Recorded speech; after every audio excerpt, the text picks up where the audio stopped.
Que arco é esse, né, cara? Você entrou na faculdade de Direito no governo Juscelino e saiu no ano do golpe militar, em 64.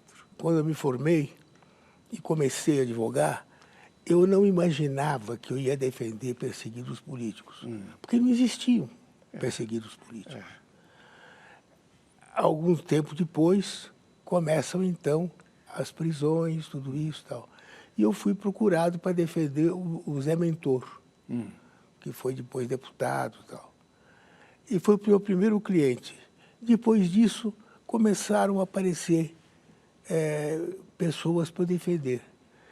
Perseguidos. Eu era advogado criminal. A minha vontade era ser advogado criminal. Por quê?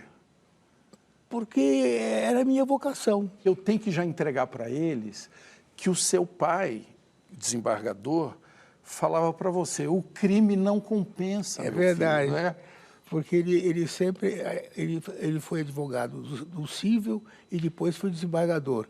E ele não se conformava de eu ter essa tendência. E eu dizia, não, mas eu sou advogado criminal, eu sou advogado porta de cadeia. Porta de cadeia.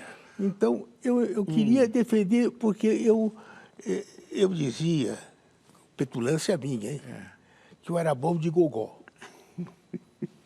E que, portanto, eu queria ir para o júri. Sim. E foi o júri que me levantou.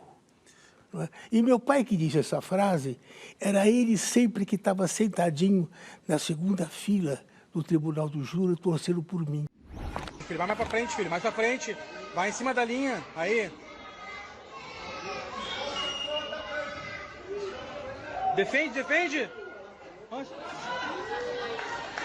Tá bom, filho, muito bom. Na próxima vai.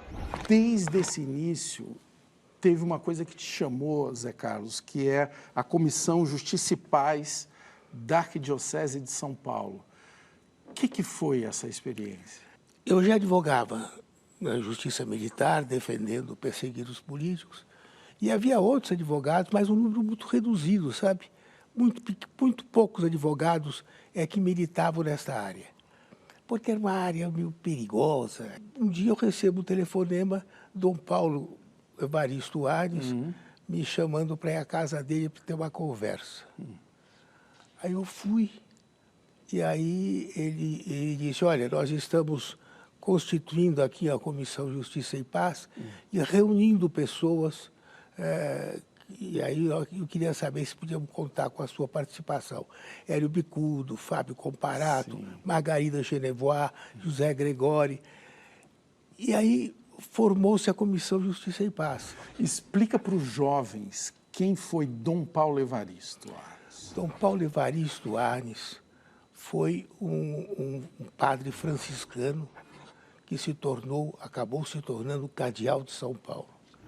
E que foi a pessoa que resolveu investir na defesa de todos os perseguidos. Quando morreu Vladimir Herzog, foi ele que celebrou, junto com o Rabino Sobel e com o reverendo James Wright,